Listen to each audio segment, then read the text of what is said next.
Hey, what is up everybody? In today's video, I'm actually out on location giving you guys a brand new type of video. Wanted to show you guys a little bit about how I shoot in the field. So this kind of video isn't really designed like a lot of my tutorials where it shows you exactly how to do something. This is more just to show you kind of what I'm doing in the field. Maybe you'll pick up a couple tips and techniques for things that you want to do when you're in the field, or you might just enjoy watching me out here trying to get some really cool shots. In today's video, like I said, I'm out in southern Utah. I'm shooting this really crazy storm. Maybe you can see it back here behind me. And this storm is supposedly a lightning storm. I got a lightning warning on my phone as well as a flash flood warning. So really stoked. I'm thinking we're gonna get some cool clouds out here. Maybe we'll get some cool light, we'll see. Either way, this is a spot that I've been to many times. I've been trying to get some really cool light out here and I haven't quite gotten it yet. So out here today trying to get that, and I'm gonna be showing you guys exactly everything that I'm doing on location to get those great shots. So I'm kind of walking here, as you can see, on this little scratch trail that is probably mostly a game trail, but going down here, we're gonna be shooting that cool rock right in the center there. You can see we've got some cool clouds going on here. I'm really excited to see what happens with this sunset or storm. Keep walking over here to find the safest way down. So as I mentioned before, I've been to this location many times, so I know what to expect, but I still want to go down and scout it out like I normally would with any location. Most locations that I'm guessing that you are visiting, you probably found via Google Images.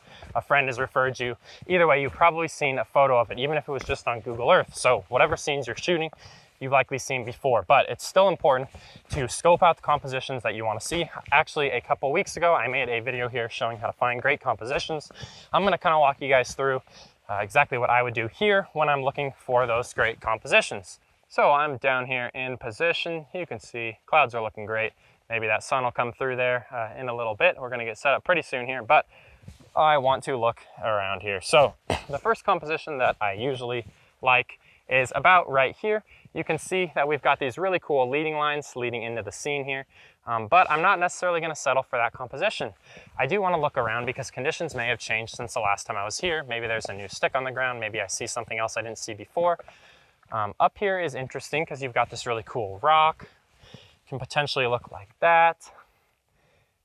And so I'm just going to keep looking around here. Now, normally I would have my camera out while I'm looking like this, but I will grab my camera in just a second here. I just kind of want to do a basic walk around since I just got here. You do have some decent compositions up here with these leading lines in your foreground. You can see that we've got some nice clouds over on the right as well.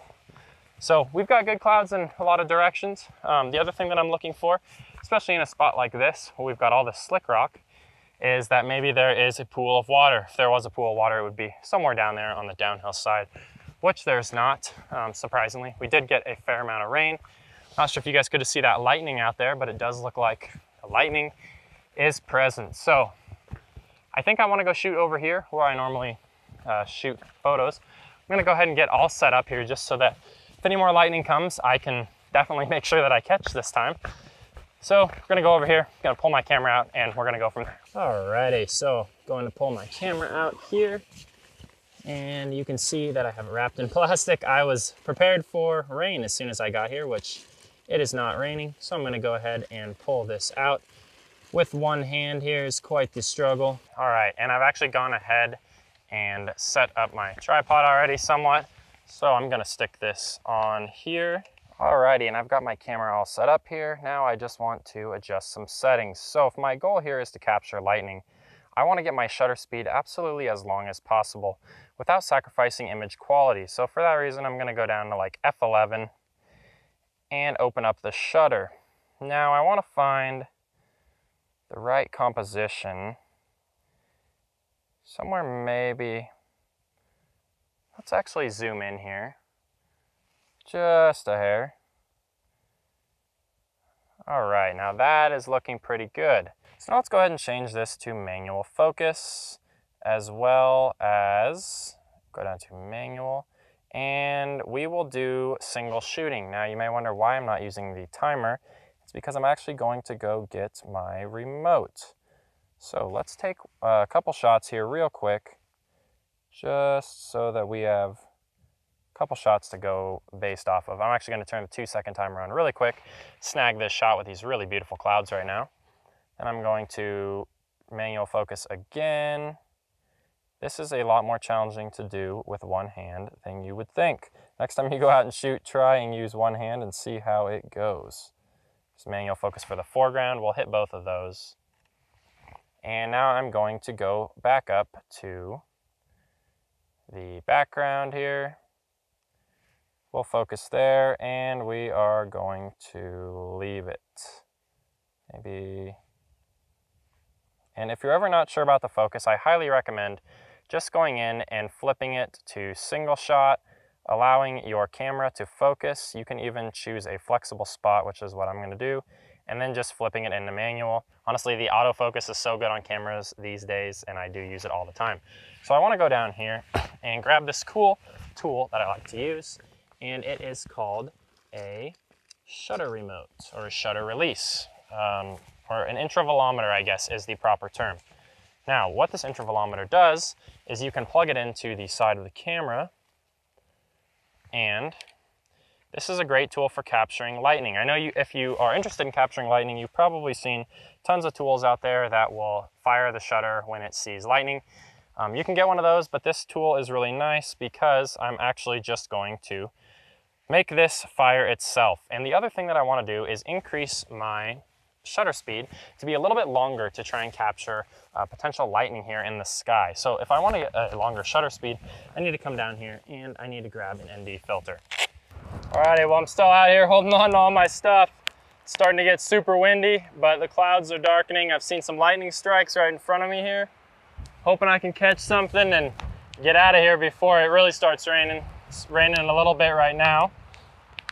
I wanted to explain a little bit more about the intervalometer earlier. I set my shutter speed at 2.5 seconds and my intervalometer at 3 seconds.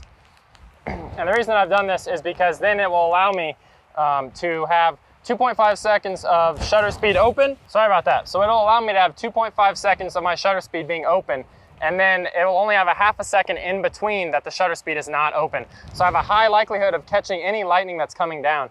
I've got a ton going on right here in my spot right behind my subject. So I'm really excited and hoping that turns out well. You can see we're just clicking away out here.